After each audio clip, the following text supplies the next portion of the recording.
Uma boa noite, queridas amigas, queridos amigos.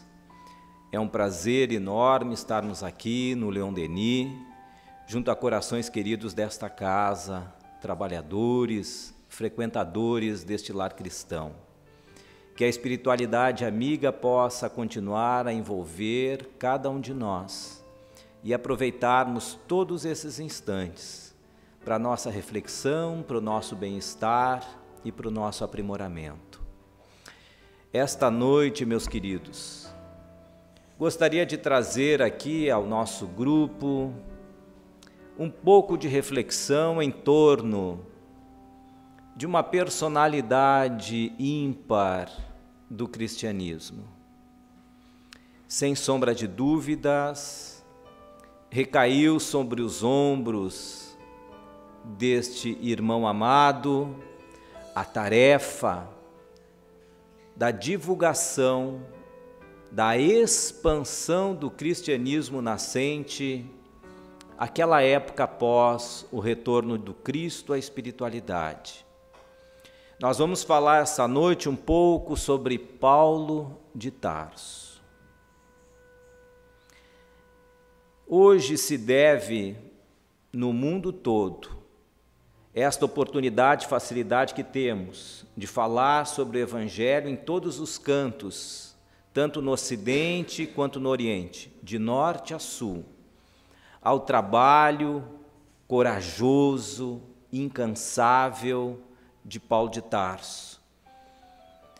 Tanto que Lucas, em Atos dos Apóstolos, chega a colocar que Paulo de Tarso, como alcunha, é o vaso escolhido. Paulo de Tarso como vaso escolhido. E o fato de nós termos esta oportunidade de tranquilamente estudarmos o Evangelho, conhecer da vida do Cristo, conhecer das atividades dos apóstolos, estudar profundamente a mensagem de amor de Jesus, nós devemos aqui a Paulo de Tarso. Mas antes é importante que a gente analise um pouco o contexto, porque parece evidentemente ter sido uma tarefa, uma missão das mais nobres, mas como toda a missão nobre, ela é cercada de grandes dificuldades, de grandes entraves, de grandes percalços. Naquela época do Cristo, quando Jesus veio trazer a mensagem de amor, ele encontrou grandes resistências com a religião estatuída, estabelecida, organizada daquela época.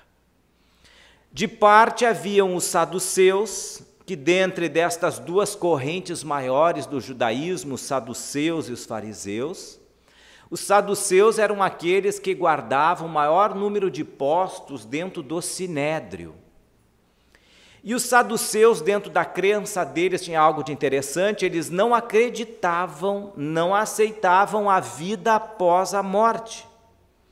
Eram judeus, mas aceitavam apenas de que Yahvé, ele atendia o pedido de todos na proporção dos feitos de cada um.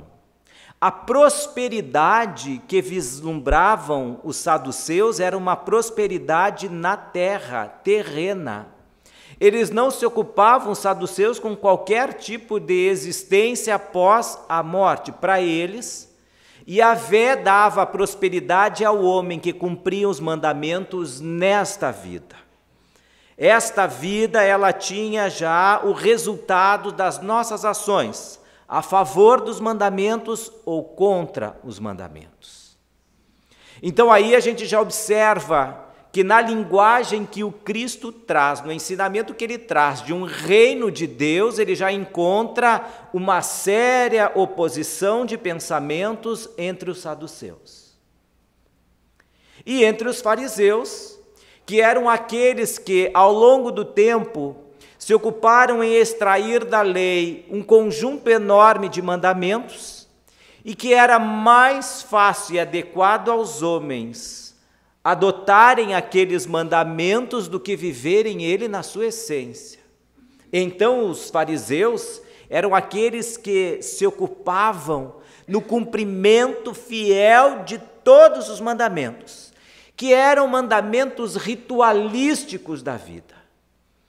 Então a gente observa que o ensinamento de Jesus encontra uma série de resistência dentro do próprio corpo religioso judaico daquela época. Por um lado, alguns querendo manter o mandamento como algo mais importante, de outros, aqueles que queriam prosperidade na terra. Por isso que o ensinamento de Jesus ele chega e é compreensível àqueles que compreendem a linguagem do coração, porque o amor, quando apenas habita as regiões do nosso cérebro, deixa muito a desejar em termos de compreensão e conteúdo. A necessidade de nós trabalharmos com a linguagem do coração para entendermos a essência do Evangelho de Jesus. E é por isso da resistência do Cristo àquela época por parte desses dois grandes grupos. Todos nós lembramos daquela passagem do Cristo no Templo de Salomão, onde ele vira aquelas barracas onde eram feitas a troca de moedas, vendiam objetos, vendiam animais dentro das muralhas do templo, expulsando aquilo que a gente chama dos vendilhões do templo. Porque era interessante que isso acontecia às barbas de todos aqueles que faziam parte da estrutura religiosa judaica, por parte de todos os juízes do Sinédrio, que muito ganhavam financeiramente com aquele comércio dentro do Sinédrio. Havia 5 grandes festas judaicas no ano, e todo judeu deveria comparecer pessoalmente, no mínimo uma dessas 5 grandes festas, porque eles entendiam que o lugar onde Yahvé estava era no Monte Moriá, onde havia sido construído o Templo de Salomão. Deus ocupava fisicamente aquele lugar. Todo adepto do judaísmo deveria ir até lá, no mínimo uma vez ao ano, fazer a sua adoração ao Deus judaico. Só que quando eles chegavam lá, havia judeus na Espanha, havia judeus na Itália, na Sicília, na Pérsia, na Síria, na Arábia, no norte da África. Quando eles vinham desses vários lugares, eles traziam a moeda deles, mas quando chegavam em Jerusalém, precisava trocar esta moeda. Nos dias que chegavam de festa, não haviam assim tantos lugares de câmbio, então dentro do Sinédrio haviam bancas que trocavam moedas, fazia o câmbio. Mas aqueles que se ocupavam dessa tarefa utilizavam-se de uma taxa tão escorchante que era um abuso que faziam sob os olhos dos sacerdotes. A moeda que talvez valesse 2 para 1, naquele dia de festa, dentro das muralhas do Sinédrio, valeria 3 para 1. O indivíduo devia dar 3 das suas moedas para pegar uma daquelas de Jerusalém, enquanto o normal seria de 2 para 1. Havia também um outro fato que chamou a atenção, e aquilo foi dando a Jesus a consciência de que deveria impor-se quanto àquela situação. Eles vendiam animais para adoração. E a gente sabe que naquela época os animais eram sacrificados nos altares, nesses altares lá do Sinédrio. E aí eles precisavam comprar esses animais. Só que haviam animais que eram vendidos fora do Sinédrio e outros que eram vendidos dentro do Sinédrio. Só que aqueles que eram vendidos dentro tinham um valor muito mais alto. E os sacerdotes invocavam ou justificavam esse preço mais alto porque aqueles dentro do Sinédrio tinham a bênção do sumo sacerdote. O pombo que era comprado dentro do Sinédrio valia aos olhos de Deus muito mais numa adoração do que aquele comprado lá fora. Era contra isso que Jesus se impôs. Então vejam o desconforto que ele cria com aqueles que representavam a estrutura religiosa daquela época. E aos fariseus, muito tidos à observância da lei, mas hipócritas, porque no dia a dia não cumpriam a essência do mandamento. Um dos exemplos disso é aquela passagem célebre de Jesus numa sinagoga no sábado em Cafarnaum, que ele cura as mãos de uma pessoa que tem as mãos retorcidas. Mas antes daquela cura aconteceu um fato interessante. Uma semana antes, Jesus caminhava com os apóstolos e ia de Naim a Cafarnaum. Nesse caminho, quando eles passavam por volta do meio-dia, numa dessas cidades que mediava entre Naim e Cafarnaum, os apóstolos já estavam tomados de fome. Meio-dia, caminharam a manhã inteira, mas era um sábado. E eles chegariam em Cafarnaum, levaria ainda por volta de mais 6 a 7 horas de caminhada. Imaginem vocês, a gente caminhar de estômago vazio, com fome, e eles vão passando no sábado, próximos de uma propriedade que estava tomada de trigal maduro. E os apóstolos chegaram a pensar, alguns deles, na possibilidade de colher daqueles trigais para se alimentar, até chegar a Cafarnaum à noite. Só que era sábado, e o judeu, pelo mandamento, não poderia fazer absolutamente nada no sábado. O mandamento era honrar, adorar o dia de sábado, e não podia colher no sábado, era o mandamento. Então, embora o trigal maduro tivesse ali, e eles pudessem colher, e também, embora não sendo propriedade deles, não havia nenhum crime deles colherem, porque entre os judeus naquela época, a forma que eles tinham para ajudar as pessoas que eram viajantes, doentes, órfãos, separados, leprosos, era deixar com que tudo aquilo que tivesse plantado na margem dos terrenos fossem colhidos por essas pessoas. Também, se um judeu fosse ao mercado e deixasse cair algum dos produtos que ele está levando para casa, aquilo que caísse no chão ele também não pegava, porque o que caía no chão era dessas pessoas, dos órfãos, dos doentes, das pessoas desamparadas. Então, nem em torno das propriedades e nem aquilo que caísse ao chão. Então, os apóstolos poderiam colher daquele trigal maduro que não haveria crime algum, mas era sábado. Mas Pedro estava com uma fome, e aí Pedro começa a passar a mão pelo trigal e olhar para Jesus para ver se ele deixava que ele colhesse, se ele aprovava aquela atitude ou não. Aí Pedro começou a apertar aquele trigal, olhou para Jesus, Jesus sorriu e ele percebeu que aquilo era um consentimento. E Pedro começou a colher do trigal e se alimentar, oferecer para outros apóstolos que começaram a fazer isso também. Porém, Judas, o Iscariotes, que era um fariseu, ele olha aquilo e se revolta com o comportamento dos seus colegas apóstolos. E ele olha para Jesus e Jesus não tem nenhum olhar de contrariedade com relação àquele comportamento. Ele fica por dentro fervendo de raiva. Ele não come, Pedro oferece para ele, ele vira a cara, não come, porque era um fariseu autêntico. Chegam a Cafarnaum à noite. E aquela história, o fato que aconteceu entre eles, aquilo começa a queimar por dentro de Judas, que ele começou a contar do que vira para as outras pessoas, para os conhecidos durante a semana toda, fazendo aquilo que a gente chama de uma fofoquinha evangélica. Sabe como é? Que a gente olha alguma coisa, alguém fazendo algo, um comportamento que a gente não aprova, aí depois a gente vai lá, conta para alguém, diz, olha, sabe, eu vi o fulano assim, fazendo isso, olha, eu só estou te contando porque eu vi. E Judas acabou contando para as outras pessoas na cidade tudo aquilo que acontecera no sábado anterior.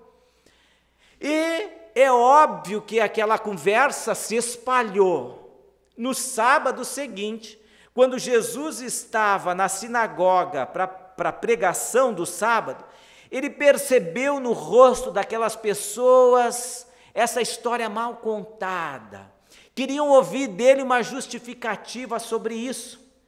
E acabou de acontecer que logo no início de que aquele grupo está reunido ali, e naquela época, nas sinagogas, as primeiras cadeiras ficavam ocupadas pelas pessoas mais importantes da cidade, da religião judaica. Então, as pessoas mais importantes ficavam à frente. Estavam ali observando o que Jesus ia dizer, como é que ele ia se justificar disso. Quando entrou na sinagoga um rapaz com as mãos secas, retorcidas, e aqueles que estavam lá atrás viram aquele homem e resolveram provocar Jesus. Começaram a empurrar aquele homem cada vez mais para frente na sinagoga, porque já haviam tido notícias de que Jesus houvera curado no sábado. Mas será que o Cristo teria o desplante de fazer aquela cura no sábado, na frente das autoridades judaicas e no monte de testemunhas que haviam ali?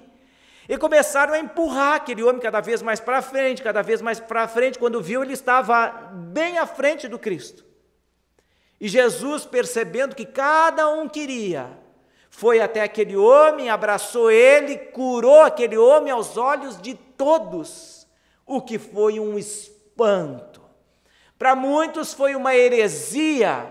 Estava confirmado que o Cristo havia no sábado passado autorizado os apóstolos a colherem do trigo, porque agora tiveram o desplante de curar aquele homem num sábado. E é aí que Jesus deixa aquela célebre mensagem, diz, olha, o sábado foi feito para o homem e não o homem para o sábado. A forma que nós temos de adorar a Deus é através do exercício do amor e da fraternidade. Como é que um sábado vai impedir que alguém faça o bem, que ajude a alguém? É um mandamento sem lógica nenhuma, sem razão alguma. Então, por causa desses vários enfrentamentos, Jesus acabou criando um grupo de pessoas, principalmente aqueles que representavam a estrutura religiosa judaica naquela época, como uma grande resistência ao Cristo. Todos os apóstolos foram perseguidos pelo judaísmo daquela época. E não era por menos que alguém que viesse com esta tarefa de a divulgação do cristianismo passaria incólume sobre esta cobrança, sobre esta agressividade. E mais, todos aqueles que se dedicavam à divulgação do cristianismo não tinham só por parte da estrutura religiosa judaica alguém que se contrapunha a estas ações, como também toda Roma. Roma odiava os cristãos, perseguia os cristãos, como a gente sabe. Os grandes holocaustos que ocorreram de morte de cristãos em circos romanos. Por quê? Porque os romanos não aceitavam a ideia de fraternidade dos cristãos. Porque para um romano, inimigo é inimigo, escravo é escravo. Que história é essa de fraternidade, que todos somos iguais? Deveriam mudar esta visão dele de escravo e de inimigos. E Jesus ainda chega aos olhos deles ao desplante de dizer que nós temos que amar os nossos inimigos. Isso era ilógico para um romano. E de mais a mais, um cristão não fazia nenhum tipo de reverência aos deuses romanos. Não participavam das festividades nos circos. Não adoravam aos seus deuses, inclusive pensavam num outro reino. Isso era um absurdo para um romano, por isso a perseguição dos romanos aos cristãos. Então, todo aquele que recebesse a incumbência da divulgação do cristianismo naquela época ia ter, de um lado, a ira dos judeus, da estrutura religiosa judaica, e, por outro lado, todo o poder do Império Romano na caça desses cristãos. Não seria uma tarefa nada fácil. Imagine convidar um de nós aqui, olha, tu aceita ser um divulgador do cristianismo nesta época, sendo perseguido por um lado por judeus, por outro por romano? Não. Tudo que nos vem à cabeça é que talvez isso não ia dar certo. Não ia dar certo. Havia grandes perseguições. Como é que um plano como esse vai dar certo? A gente fica pensando hoje. Será que é possível? Tanto que os historiadores, como Geoffrey Blaine, ele escreve que é quase irracional pensar que poucas centenas de pessoas que aceitavam o cristianismo depois da morte do Cristo pudesse vir a se constituir a maior religião na face do planeta. Eram poucos, perseguidos de um lado por judeus, de outro pelo Império Romano. A lógica é de que isso vai acabar em pouco tempo. Não, se tornou religião oficial com Teodósio I, com Constantino antes, tornou religião oficial do Império Romano e ganhou o mundo. É impossível pensar num plano de Jesus nessas situações. É como se talvez ele nos convidasse hoje, qualquer um de nós, convidasse assim, diz, olha, eu tenho uma proposta para ti, um negócio da China, e a gente vai perguntar o que é? Vender prancha de surf, tu quer começar agora? A pessoa vai pensar assim, diz, olha, até que não é má ideia, estamos no inverno, mas é a hora de começar agora, de vender, vai chegar o verão, se tu me der ainda a região litorânea para vender, eu vou fazer dinheiro. Sim, mas a minha proposta para ti é o seguinte, tu vai vender prancha de surf no interior do Nordeste. Aí a gente pensou, danou. Se eu vou vender prancha de surf no interior do Nordeste, mas não tem nem água tem lá. Mas essa pessoa disse assim para a gente, não, mas espera, não tem água mais, vai ter. Vai ter muita água, vai ter lagoas imensas que vão formar onda. Vai e vende prancha de surf lá. A gente vai dizer, não vai dar. É quase isso naquela época. Diz, olha, tu quer ser um divulgador do cristianismo? Tá, eu quero. Como é que é? Diz, olha, lá na Palestina. Tá, e aí? Qual é a dificuldade? Olha, os judeus vão te perseguir e Roma também. Vão querer te botar na fogueira, vão te queimar vivo no circo. Diz, estou fora. Diz, não, mas isso aí um dia vai prosperar. Ah, não acredito. São os desígnios de Jesus. Porque a gente tem uma visão muito limitada das coisas, não sabe como é que está todo o projeto dele preparado. E o mais interessante é que ele escolhe para fazer a divulgação do cristianismo para além dos limites da Palestina, porque a gente observa dentro da história que a tendência depois da morte de Jesus eram os apóstolos, que todos eles eram judeus, era tentar ceder, eles estavam cedendo à manipulação do judaísmo daquela época, de manter o cristianismo como uma corrente dentro do judaísmo e acabar morrendo dentro do judaísmo. E tinha que expandir isso para fora da Palestina. E quem Jesus escolhe para fazer isso? Se a gente olhar os planos, a gente vai ficar impressionado. Porque ele escolhe para fazer, para esta tarefa, um fariseu. A gente vai dizer, não pode. Ele escolheu Saulo de Tarso, que era um fariseu, que perseguia o cristianismo, ele é que fez a divulgação do cristianismo para além dos limites da Palestina. Porque o que aquele homem buscava ao longo da vida dele, até os primeiros 30 anos da vida dele, aquela paz que ele buscava em Moisés, ele não encontrava. Na perseguição aberta que fazia aos cristãos. No ódio que ele se alimentava. Aquilo, em momento algum da sua vida, trouxe paz interior. E por onde quer que ele andava, parecia que a vida sempre colocava Jesus nos caminhos dele. O primeiro fato importante nesse capítulo da vida de Saulo de Tarso é quando ele aprisiona um cristão chamado Estevão, manda apedrejar esse cristão e chama a sua noiva Abigail para tomar parte deste momento de apedrejamento de um cristão que, como ele, fariseu, perseguia. Só que a irmã dele, Abigail, tinha se separado do irmão Gesiel há muitos anos antes. Não sabia ela onde é que seu irmão se encontrava.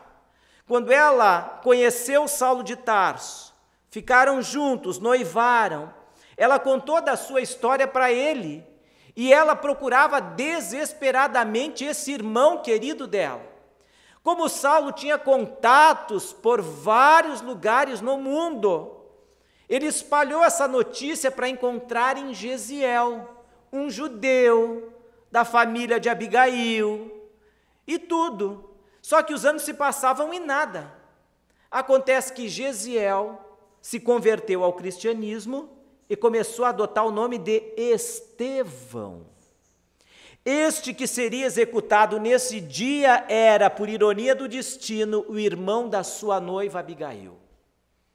Quando Abigail chega no lugar da lapidação deste homem, ela olha de longe e reconhece o irmão e começa a gritar o nome dele: Gesiel, é tu.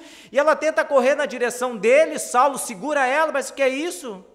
Não é Gesiel, o nome desse rapaz é Estevão. Isso aí é um daqueles que seguem aquele carpinteiro, aquele nazareno, sem qualidade nenhuma.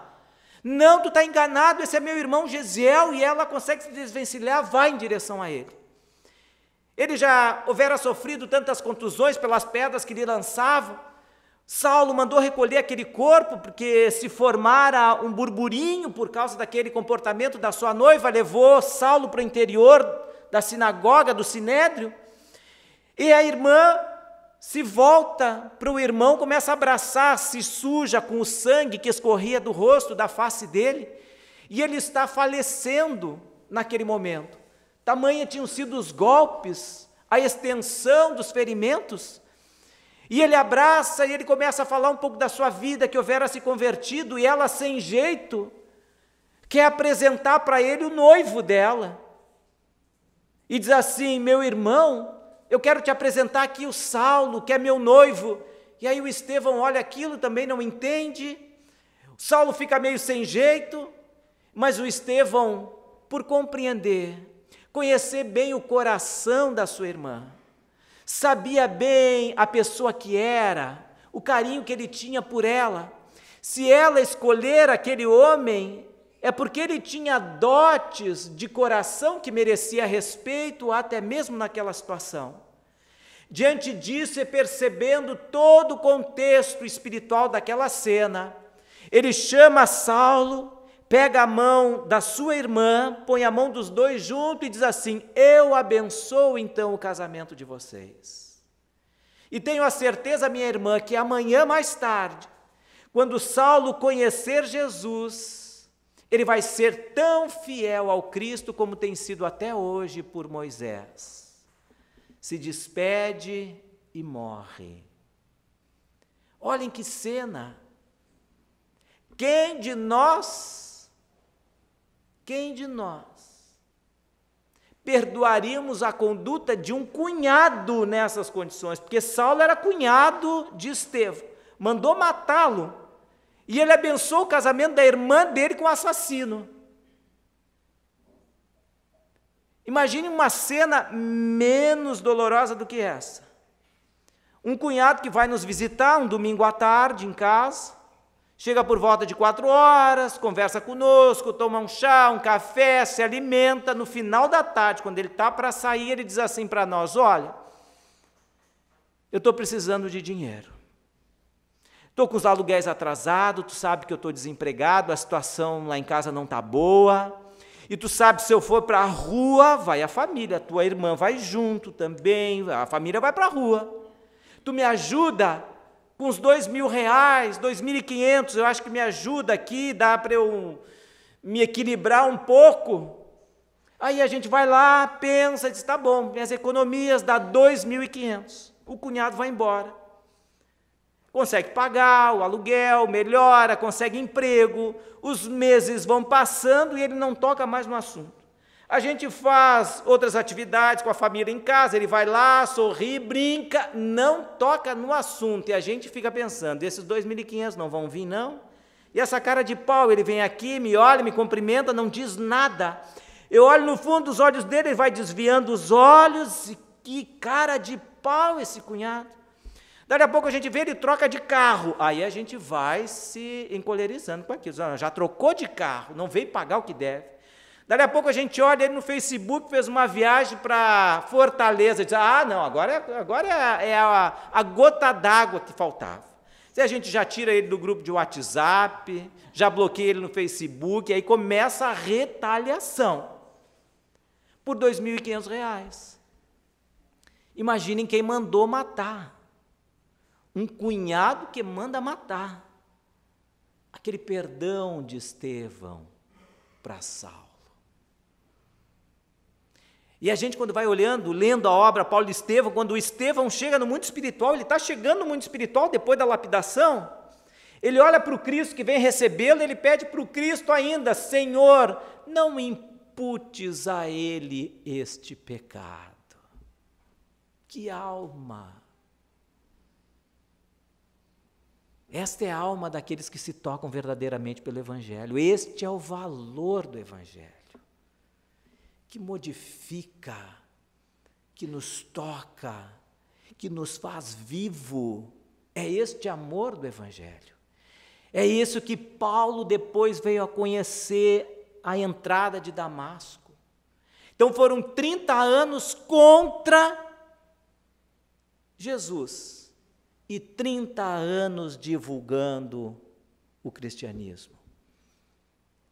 Fez ele 3 grandes viagens, pela Ásia Menor, pela Europa, pelo norte da África, conheceu mais de 50 cidades, fundou várias igrejas, se correspondeu com todos esses trabalhadores, passou dificuldades inúmeras, porque imagine vocês, ele sendo um fariseu convicto, de uma hora para outra, ele é um cristão, e entrar dentro da sinagoga e tentar defender a doutrina do Cristo, ele foi perseguido, foi pedrejado, recebeu açoites, preso inúmeras vezes, 30 anos de extrema dificuldade, sofrendo o revés daqueles irmãos que, como ele, perseguiam os cristãos, sofreu na própria carne 30 anos divulgando o Evangelho.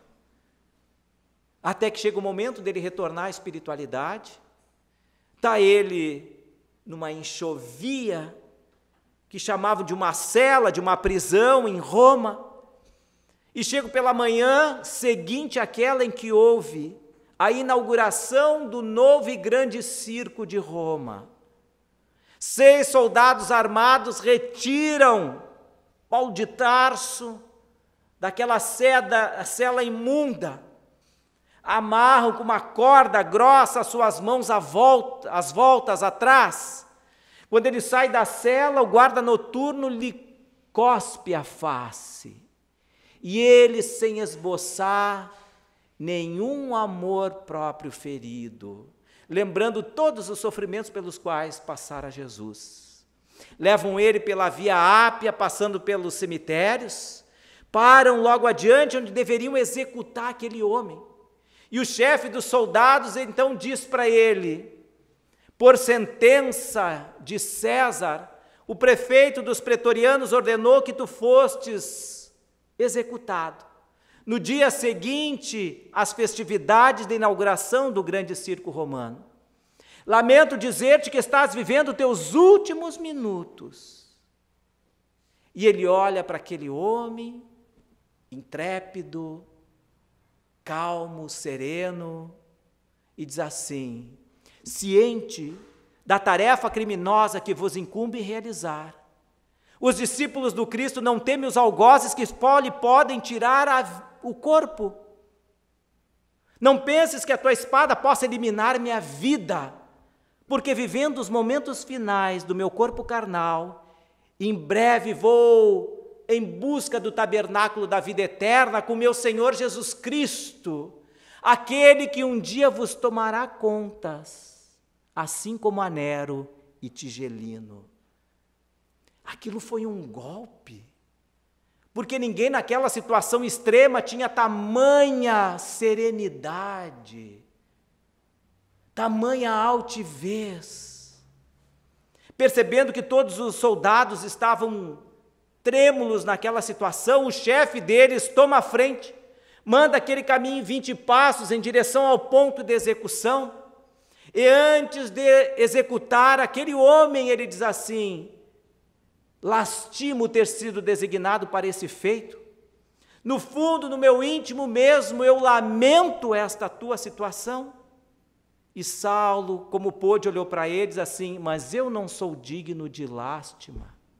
Tende antes misericórdia para com vós mesmo, porque eu parto em direção àquele que é o Senhor da vida e da verdade. Enquanto que vós ainda terá que realizar as suas tarefas grosseiras nesse mundo transitório. Depois de terminada a tua atividade criminosa, eu vou ao encontro do meu Senhor, e tu terás que voltar à hedionda convivência daqueles que são os mandantes dos crimes tenebrosos de vossa época.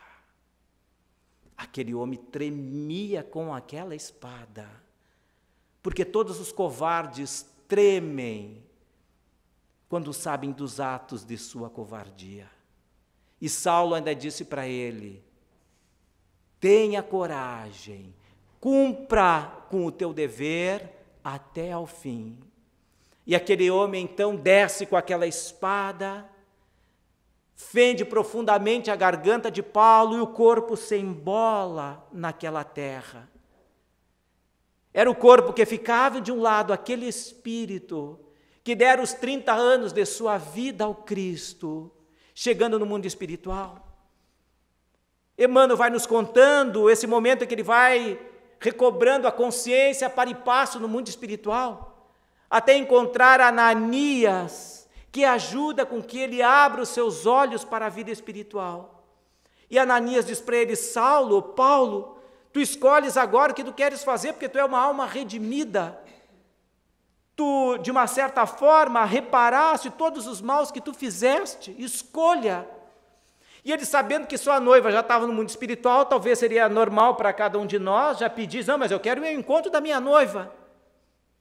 Ele pede primeiro para passar em Jerusalém e pedir perdão por todos os males que ele cometeu nos primeiros 30 anos da sua vida. Em Jerusalém ele escolhe o Gólgota, chora, banha de lágrimas todas as suas vestes. E quando ele se levanta, ele começa e olha para o céu, ele vê aquele céu bonito, azul, imenso. Dali a pouco um corte profundo que abre-se do norte ao sul daquele céu, e 3 grandes estrelas vêm em sua direção. As pessoas que estavam ali, secundando Paulo de Tarso no mundo espiritual, ficaram maravilhados com aquela cena. Essas 3 estrelas, quando chegam perto, começam a se tornar visíveis para todos. Era Jesus que vinha ao centro, Abigail vinha à direita do Cristo e Estevão vinha à esquerda. Ele, chorando, abraça assim Jesus, e Jesus olha para ele e diz assim: venha, meu irmão, agora tu vais entrar no reino de Deus, sentar-se à mesa do Pai, porque a vontade deste Pai que vítima e algozes estejam sempre do mesmo lado. E aquelas estrelas desapareceram no infinito. Este é Paulo de Tarso, meus queridos. Esta personalidade ímpar que dedicou a sua vida à divulgação da doutrina de Jesus, que ela possa servir de inspiração para as nossas realizações, para as nossas tarefas. Do tamanho que elas forem, todas elas são dignas aos olhos de Jesus. Realizemos então as nossas tarefas com amor, com carinho, com dedicação, tolerando, aceitando, perdoando e amando acima de tudo. Muito obrigado.